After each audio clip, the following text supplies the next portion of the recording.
शेतकऱ्यांसाठी सर्वात मोठी आनंदाची बातमी आलेली आहे. मित्रांनो, आजपासून राज्यात पीक विमा वाटपाचा दुसरा टप्पा सुरू झालेला आहे आणि थेट शेतकऱ्यांच्या खात्यात पैसे येण्यास सुरुवात झालेली आहे.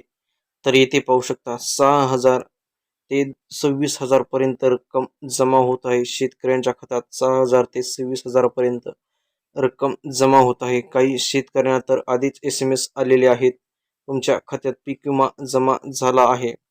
पण अजूनही लाखो शेतकरी येथे पाहू शकता, अजूनही लाखो शेतकरी पीक विम्याची वाट पाहत आहेत, पीक विम्याच्या प्रतीक्षेत आहेत.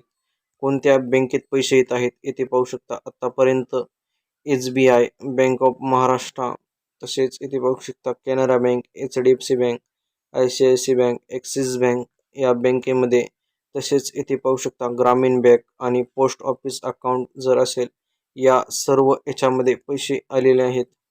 तर सर्व खात्यांमध्ये DBTद्वारे पाहू शकता, DBTद्वारे पैसे हे जमा होत आहेत. तर येथे पहा जिल्ह्यांनुसार मोठी आकडेवारी. तर येथे पाहू शकता कोणकोणत्या जिल्ह्यांना हा पीक विमा मंजूर झालेला आहे. अहमदनगर म्हणजेच अहिल्यानगरला 132 कोटी, अमरावतीला 144 कोटी, नांदेड 127 कोटी, यवतमाळ 210 कोटी, जळगाव 107 कोटी, तसेच धाराशिव 151 कोटी, परभणी 155 कोटी आणि अजूनही अनेक जिल्ह्यांमध्ये पैसे ट्रान्सफर हे सुरू आहे.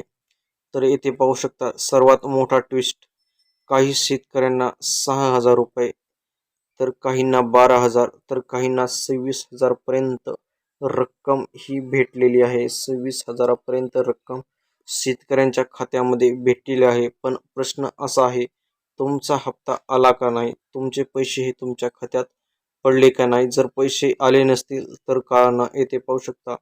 तुम्ही ई-पीक पाहणी जर अपूर्ण असेल किंवा DBT लिंक नसेल, बँक खाते आधारला लिंक नसेल, क्लेम पेंडिंग, पंचनामा अपूर्ण, अर्ज रिजेक्ट, असे हे जे कारण आहेत, या कारणांमुळे तुम्हाला पैसे पडलेले नसतील. तर आता काय करायचं येथे पाहू शकता. हेल्पलाईन नंबर 14 447 या नंबरवर तुम्ही कॉल करू शकता. क्रॉप इन्शुरन्स विषयी तक्रार करू शकता. तालुका कृषी कार्यालयात सुद्धा जाऊन तुम्ही चौकशी करू शकता. तिथे तुमचा अर्ज देऊ शकता. सर्व डॉक्युमेंट येथे जमा करू शकता. तर अंतिम अपडेट, आजपासून DBTद्वारे पैसे थेट खात्यात जमा होणार आहेत. बाकीचे जे राहिले आहेत, काहींना आज, काहींना उद्या SMS येणार आहेत. आणि शेवटचा प्रश्न, तुमच्या खात्यात पैसे आले का, हे कमेंट बॉक्समध्ये तुम्ही कमेंट करून सांगू शकता. जर हा व्हिडिओ तुम्हाला आवडला असेल तर लगेच व्हिडिओला लाईक करा आणि इतर शेतकऱ्यांसोबत हा व्हिडिओ शेअर करा. जर तुम्ही चॅनलवर नवीन असाल तर चॅनलला आत्ताच सबस्क्राईब करून घ्या. जय हिंद, जय महाराष्ट्र.